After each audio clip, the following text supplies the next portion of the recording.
ரோமரின் புஸ்தகத்துல 8ஆம் அதிகாரம் 28ஆம் வசனத்திலிருந்து உங்களோடு கூட கர்த்தர் பேச விரும்புகிறார். கேட்போமா?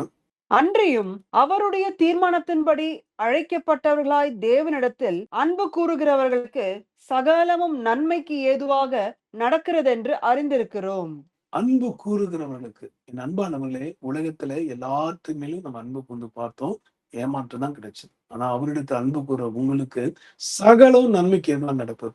நீங்க நினைக்காதீங்க, உங்க வாழ்க்கையில இழந்து நினைக்கிறீங்க, ஏன் இந்த தோல்வி நினைக்கிறீங்க, எதுக்காக டோர் எல்லாம் அடைக்கப்பட்டு நினைக்கிறீங்க. மறுபடியும் சொல்ல, it is not a punishment. அது தண்டனைக்கு அல்ல, ஒரு பெரிய பாதுகாப்புக்காகவே கர்த்தர் சில காரியங்களை தடை பண்ணார். ஏன்னா அவரிடத்தில் அன்பு கூற உங்களுக்கு சகலம் நன்மைகள் மாற்றி தருவார். ஜெபிக்கலாமா?